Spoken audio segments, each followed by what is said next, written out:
সবাইকে very good morning আর হোলির অনেক অনেক শুভেচ্ছা। আর আজকে আমরা প্রথমে যে জায়গাটায় এসেছি সেটা হচ্ছে লোহরিয়া শিবধাম বা লোহরিয়া শিব মন্দির। আমরা সবাই এই জায়গাটা মন্দিরটা দর্শন করেছি।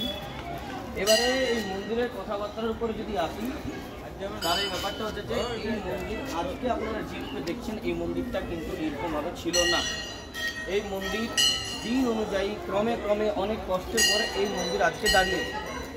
এর অবশ্য নিজস্ব একটা হিস্ট্রি আছে। আপনারা যখন এই পাশটা যদি লক্ষ্য করেন তাহলে এই পাশটা একটা বাঁধ দেখতে পাচ্ছেন, এরপরে একটা ড্যাম আছে যেটাকে আমরা বলি লোহরিয়া ড্যাম। লোহরিয়া ড্যাম হলো।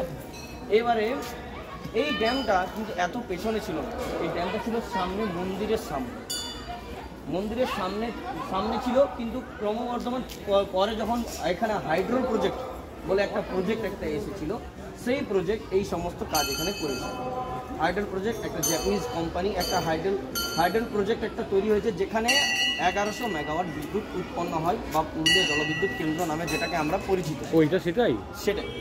এবারে সেই সময় এই সমস্ত কাজগুলো হয়েছে। এই কাজগুলো হওয়ার পরে ধীরে ধীরে ক্রমে ক্রমে এই সমস্ত জিনিসগুলো তৈরি হয়েছে। আগে এই মন্দিরটা ছিল খড়ের চালের ছিল, দিয়ে তারপরে দিনে দিনে এই জিনিসটা মাহাতো সম্প্রদায়ের মানুষজনের সাহায্যে এই মন্দির আজকে তৈরি হয়েছে। এই মন্দিরের শিবলিঙ্গ যদি কথা বলা হয় তাহলে প্রচণ্ড জাগ্রত হলো। এখানে প্রত্যেকটা ভক্তরা নিজের মনোবাসনা নিয়ে আসে, আর সেটা তাড়াতাড়ি খুব জলদির মধ্যে সেটা সফল হয়। এটা এখানে মানুষের বিশ্বাস আর ভক্তির কারণেই হয়। আর এই শিবলিঙ্গ একটা সময়, এই শিবলিঙ্গকে যদি আমরা বলা হয় যে শিবলিঙ্গটা হঠাৎ এলো কী করে বা কে স্থাপন করেছে, এটাই আমাদের, কারণ মন্দির হিসাবে আমাদের সেটাই মনে হয় যে মন্দিরটা স্থাপন করলো, এই জিনিসটা একটা আছে আমাদের কথাবার্তা।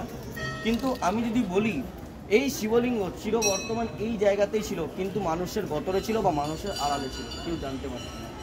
একটা সময় পুরুলিয়ার এই সমস্ত জায়গা বন জঙ্গলে একে ঘেরাঘাটায় ছিল, বন্ধ ছিল, ঝোপে জাড়ে ভর্তি, কেউ এই জায়গাটা চিনতও না। সেই সময় একটা আমরা কথা শুনেছি বা আমরা বইয়ে পড়েছি, লোককথা বা স্মৃতিকথা। তো এই অনুযায়ী একটা লোককথা আছে যে এখানে যারা রাখাল বালক, যারা গরু চারণ করতো, গরু চড়াতে আসতো, তাদের মধ্যে একটা গরুর পা, একটা গরু, একটা গাভী দৌড়ে কোনোরকমভাবে একটা ঝোপে প্রত্যেক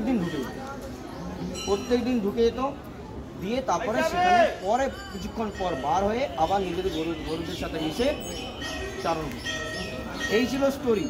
কিন্তু ব্যাপারটা হচ্ছে যে বাগাল বা যে রাখাল বালক সেখানে আছে, সে একদিন লক্ষ্য করে যে গরুটা প্রত্যেকদিন সেখানে ঢুকছে, কিছুক্ষণ পর বার হচ্ছে, তাহলে কী আছে সেখানে। সে সেখানে গিয়ে দেখতে পায় যে সেই গাভী সেখানে যায়, সেখানে একটা পাথরের লিঙ্গ রয়েছে, তার